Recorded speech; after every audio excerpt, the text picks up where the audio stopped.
ला युमिनु अहदुकुम हत्ता अकूना अहब्बा इलैहि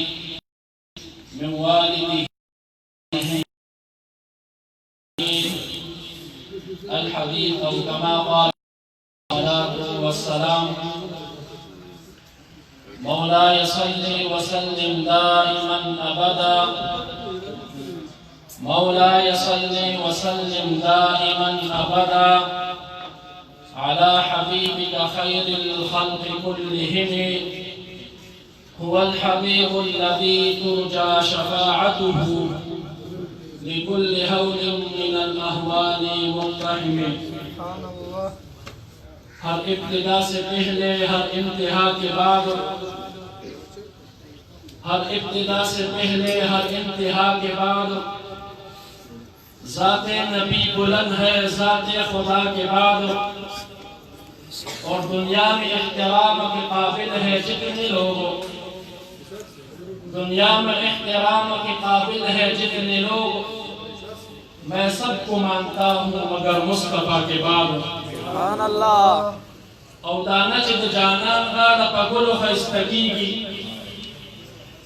दाना चित जाना गाना पगुल खस्तकीगी, गुलु नमी जाना ता पगतुल खस्तकीगी। सुभान अल्लाह।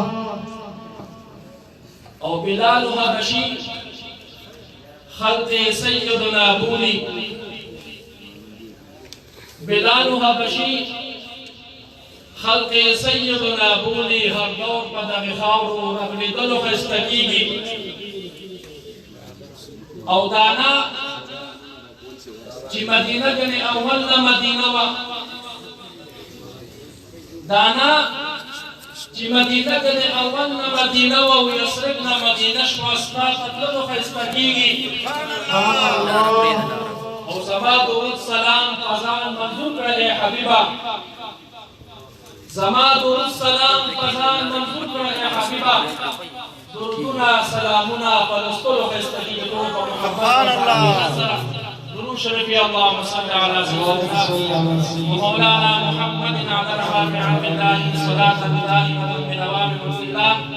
सलातु व सलामुन अलैका या सय्यिदी या रसूलल्लाह व अला आलिका व अस्हाबिका या सय्यिदी या हबीबल्लाह। अस्सलातु वस्सलामु अलैका या शफीअल मुज़निबीन व अला आलिका व अस्हाबिका या रहमतल लिल आलमीन। ज़माने ग्राम काबिल सद एहतरामात सब जलसा जानशीनी इमाम खुरासानी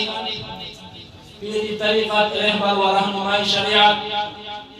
वालिदी अल मुहतरम फजीलतुश शेख जनाब मोहम्मद सईद सैफी अल मारूफ हैदरी साहिब मुबारक, ज़माने ग्राम काबिल सद एहतरामात पीरी तरीक़त रहबर व रहनुमाई शरीअत फजीलतुश शेख जनाब क़ारी साहिब मुबारक, ज़माने ग्राम काबिल सद एहतरामात जनाब अहमद हुसैन बाजा साहिब मुबारक, जनाब सफीउल्लाह साहिब मुबारक, बुजुर्गान दीन उलमाए किराम टूर तबशरी के अस्सलामु अलैकुम व रहमतुल्लाहि तआला व बरकातहू। मुहतरमो, तमाम उम्मत मुस्लिमा द आका सल्लल्लाहु अलैहि व आलिहि व अस्हाबिहि व सल्लम द विलादत बा सआदत द अयाम द शफी रज़ चरागली द दे पर तकसरा और द इमाम सल्लल्लाहु अलैहि व आलिहि व अस्हाबिहि व सल्लम उम्मतान ता मुबारक बादी वायमा रब्बी करीम द खैर साआ zaman उस्ताद द पारा द खैर और द आफियत सबब गर्जई। मुहतरमो, द शफी रज़ दी बेहतरीन रज़ दी कि पदा रज़ के मन और तासो द खपल आका सल्लल्लाहु अलैहि व अस्हाबिहि व सल्लम सरा द मोहब्बत इजहार को, द इखलास इजहार को, द वफा इजहार को, और बदा इश्क़ और रज़ के मंगदा से महफिल जुड़ को द आका सल्लल्लाहु अलैहि व आलिहि व अस्हाबिहि व सल्लम द यौम विलादत पर मुनासिबत बांधी और पाहा के मंगो तासो द आका सल्लल्लाहु अलैहि व आलिहि व सल्लम सीरत बयान को, सूरत बयान को, किरदार बयान को और खल्क़ तवायु चिराका सल्लल्लाहु अलैहि व आलिहि वसल्लम सीरत डाले, सूरत डाले, किरदार डाले और بالخصوص خپل کورونه دې جوړ کړو د دې لپاره چې موږ او تاسو خپل بچو ته د آقا صلی الله علیه و آله صورت سیرت دې خبر کو دا ورته وایو چې د آقا علیه و آله و اصحابه وسلم کردار څه شی دی سیرت یې څه دی صورت یې څه دی او موږ او تاسو د خپل بچو د تعمیر د کردار تعمیر په دغه انداز سره وکړو او د آقا صلی الله علیه و آله و اصحابه وسلم د سنت ما تحت د خپل بچو د ژوندۍ جوړه کړو محترمو د محبت ټول علامات په حضور صلی الله علیه و آله و اصحابه وسلم کې موجود وو عام طور په دنیا کې د محبت کولو لپاره پنځه شیان دي چې کمال دی جمال دی احسان دی قرب او سخاوت دی دغه پنځه شیان چې بچا کې موجود وي د هغه سره عام طور خلق فطرتا محبت کوي او دا پنځه شیان په آقا صلی الله علیه و آله و اصحابه وسلم کې په کامل طریقې اکمل او پاتم طریقه سره موجود وو ځکه ذات د حضور علیه السلام مستحق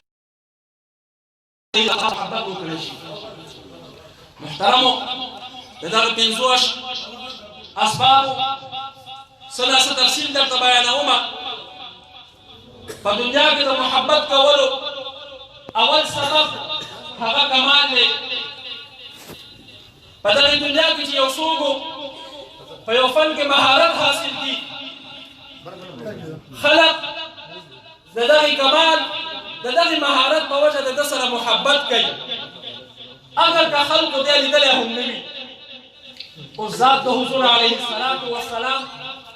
په هغه کې دومره زیات کمالات وو چې د هغه ټولو کمالات بیان کول هغه ناممکن دي ځکه ذات د حضور علیه السلام د دې مبارک د ژوند هر حصہ هر لحظه هر اړخ دا یو مستقل عنوان یو مستقل موضوع ده او د 1400 کالو نه په دې خوا باندې علما محدثین فقها د حضور علیه السلام په سیرت او په صورت باندې کتابونه لیکي لګیا دي خو تر ننه پورې یو عالم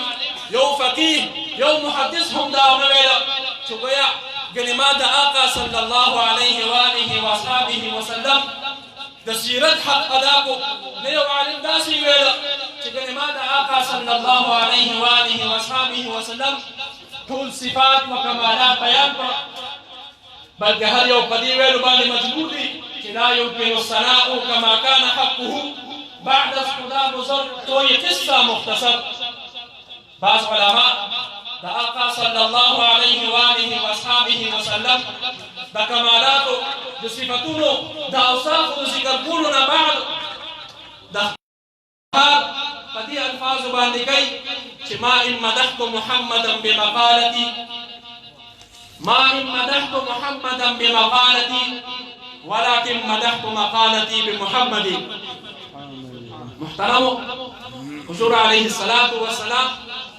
سيد الأولين والآخرين دے امام الأنبياء دے خاتم النبيين دے اور بطول پیغمبران علیہم الصلوات والتسلیمات جدا جدا کمالات داخل حضور علیہ الصلاة والسلام کی جمع محترم الله تبارک و تعالی محبوب علیه الصلاة والسلام ته دومره اوچت او یو امتیازي شان ورکړي الله رب العزت قرآن پاک کې فرمایي ورفعنا لك ذکرک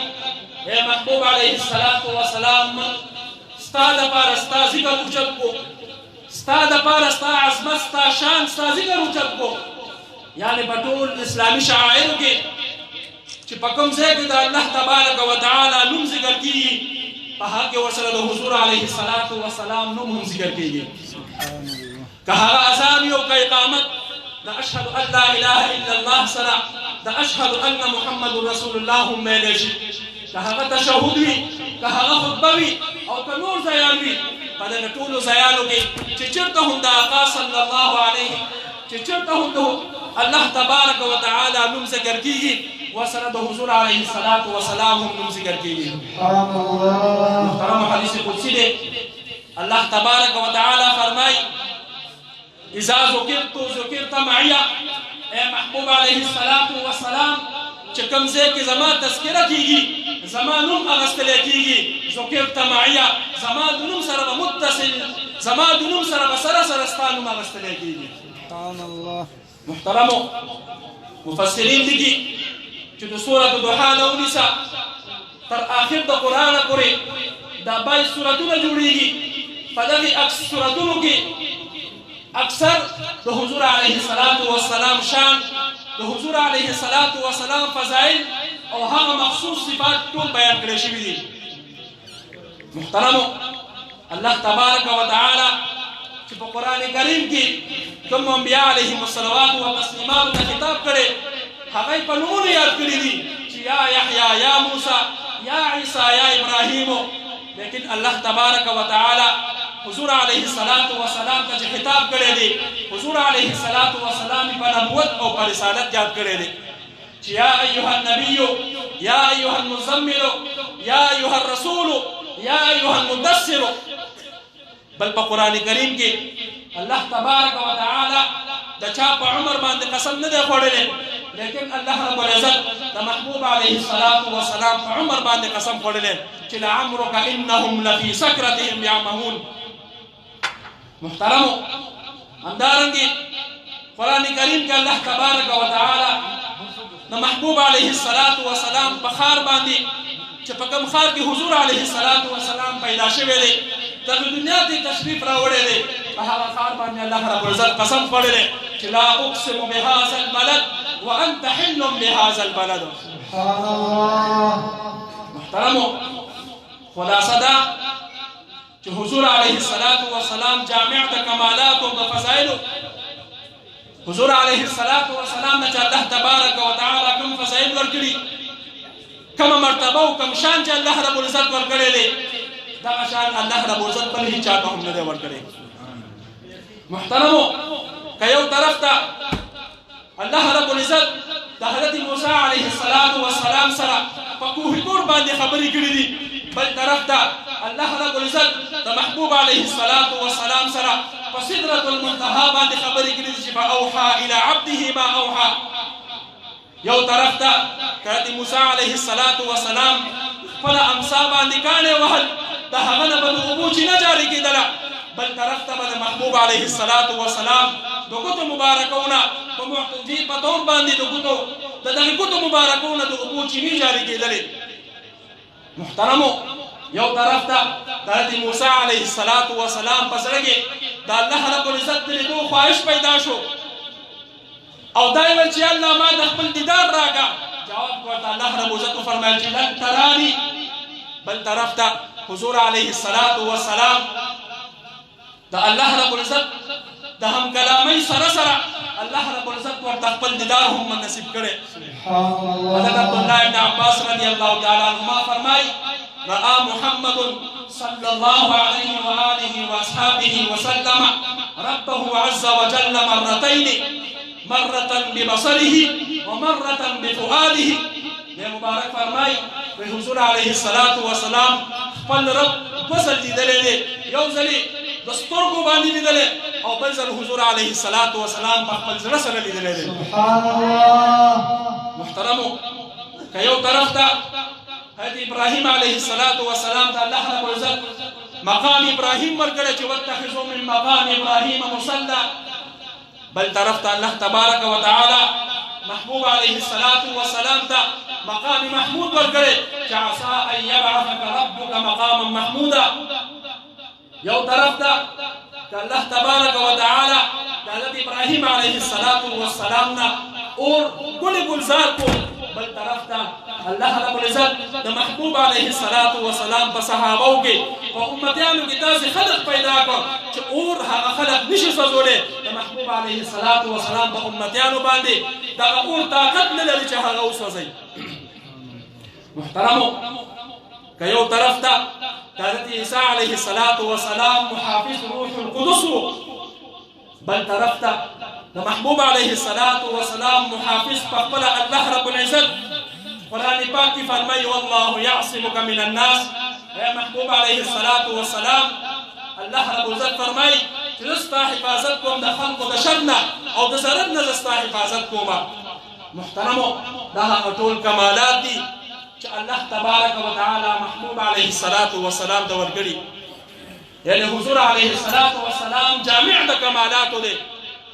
دا یو سبب د محبت دپاره دویم سبب هغه جمال دی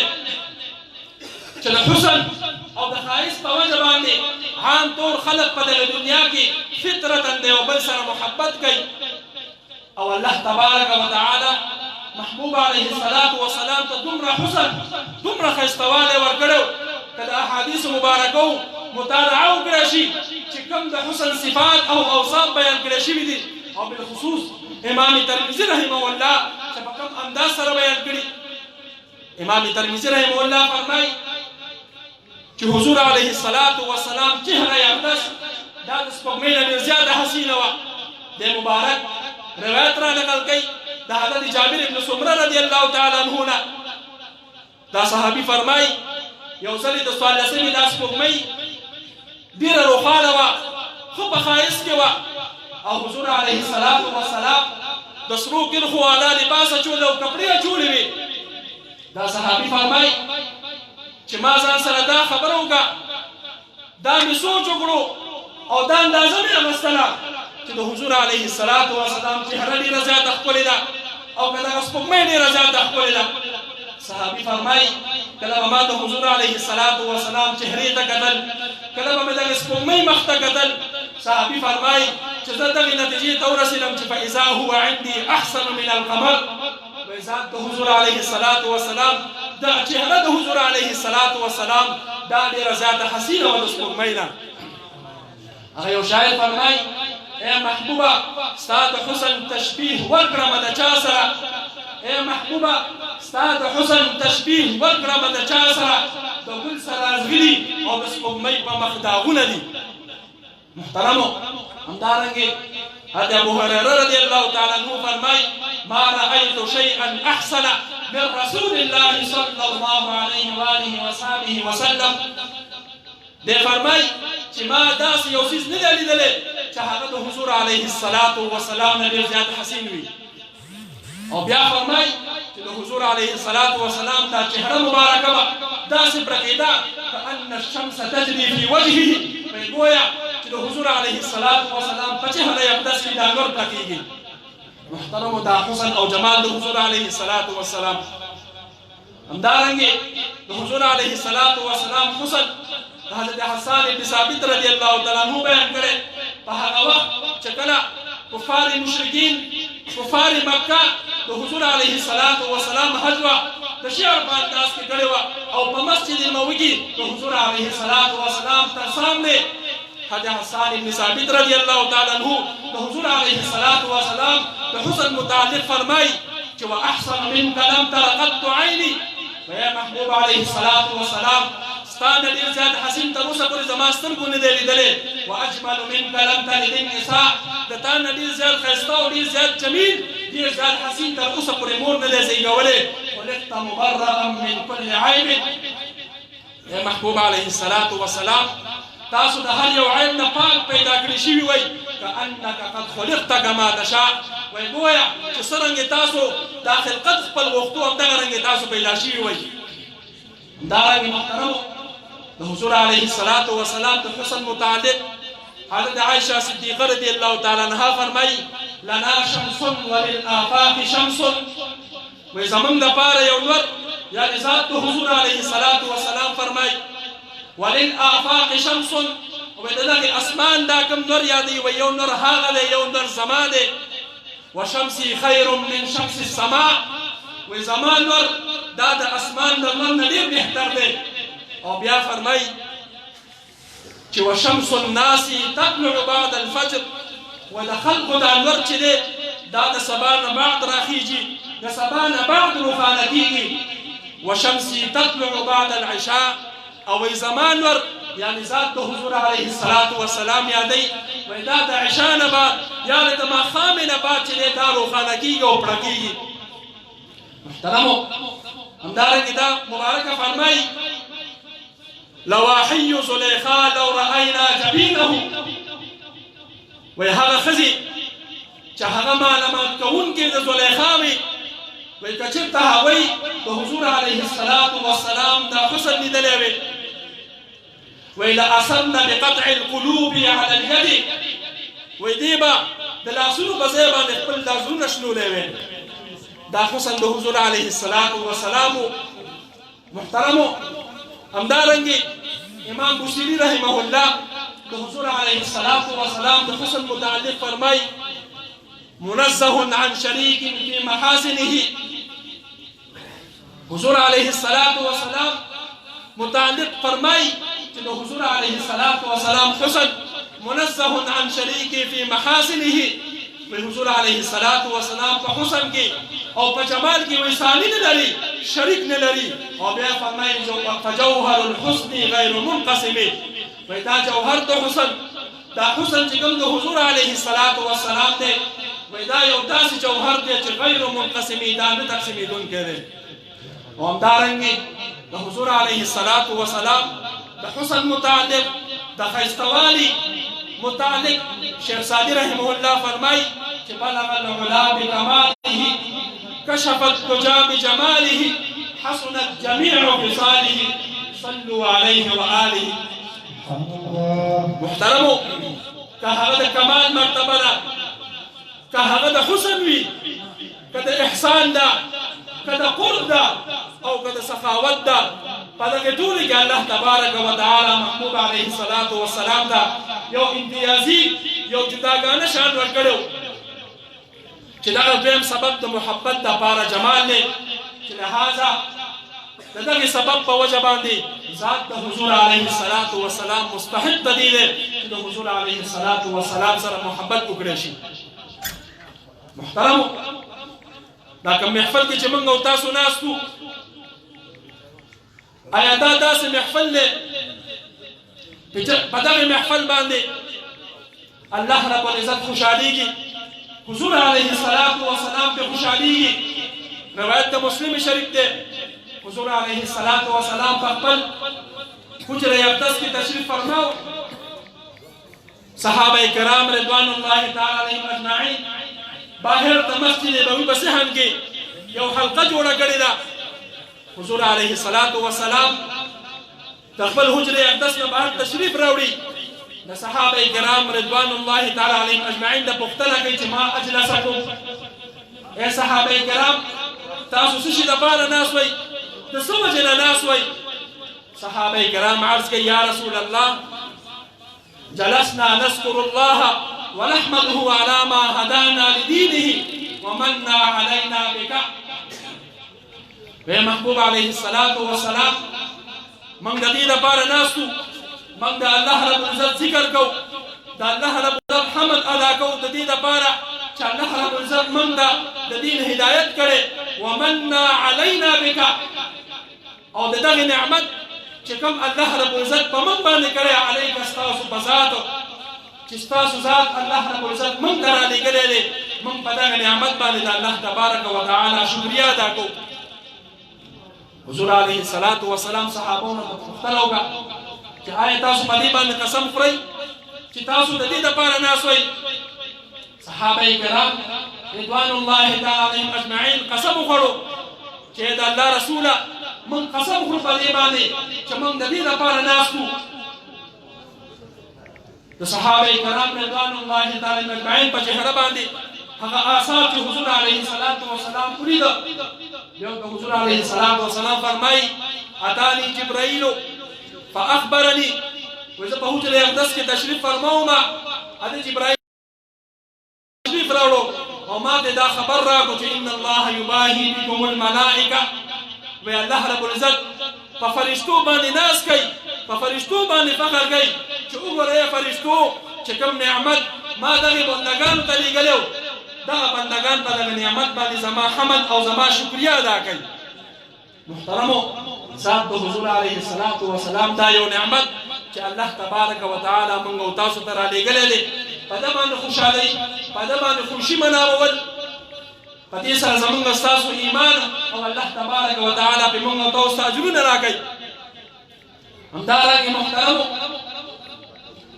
امام جلال الدین سیوطي رحمه الله فرمایي ما من بیت ولا مسجد ولا محلة دی فرمایي نشته یو کور نشته یو محله نه یو مسجد چې په هغه کې د حضور علیه الصلاة والسلام د ولادت محفل جوړ شي او میلاد شریف پکې جوړ شي الا حسبت الملائکه ذلک البیت وی الله رب العزت دغه کور ته دومره فرشتې راولېږي چې دغه فرشتو په وجه باندې دا کور ډک شي نور ځای پکې نه وي دومره فرشتې دغه کور ته راشي وصلي على اهل ذلك البيت او دغه فرشتي خاوندان دغه کور ته خاوندان دغه مسجد ته او خاوندان دغه محلي د پاره د الله رب العزت په دربار کې د مغفرت دعاګانې غواړي د الله رب العزت په دربار کې د دوی لپاره بخښنه او بخشش غواړي چې الله دوی ته مغفرت وکړه دوی ته بخښنه وکړه محترمو همدارنګه عبدالرحمن جزري رحمه الله فرمایي چې یو داسې محفل جوړ شي چې په هغه محفل کې د آقا صلی الله علیه و آله وصحبه وسلم د ولادت د تذکره او ذکر وشي وي دغسې قوم ته دغسې محفل ته دغې خلکو ته الله رب العزت دوه ډالۍ ورکوي هغه یو ډالۍ امان فی ذلک العام و یو ډالۍ دا ده چې په دغې کال کې به دغه ټول خلک د مصیبتونو او د تکالیفو نه الله رب العزت محفوظ ساتي وایي دویمه ډالۍ بشرى العاجلة لليل المرام بشرى العاجلة والبغية لليل المرام وچه سمدستی د دوی د پاره د الله رب العزت د دربار نه د نجات او د حفاظت زیره دی او الله رب العزت د دوی چې څومره هغه ارمانونه وي د دوی چې څومره په زړه کې هغه تمناګانې وي شرعي وي هغه د الله رب العزت ټول قبلوي محترمو دا داسې بهترین محفل دی الله رب العزت دی دغه محفل هغه ثوابونه او اجرونه زموږ او تاسو نصیب کړي درود شریف اللهم صل علی سیدنا محمد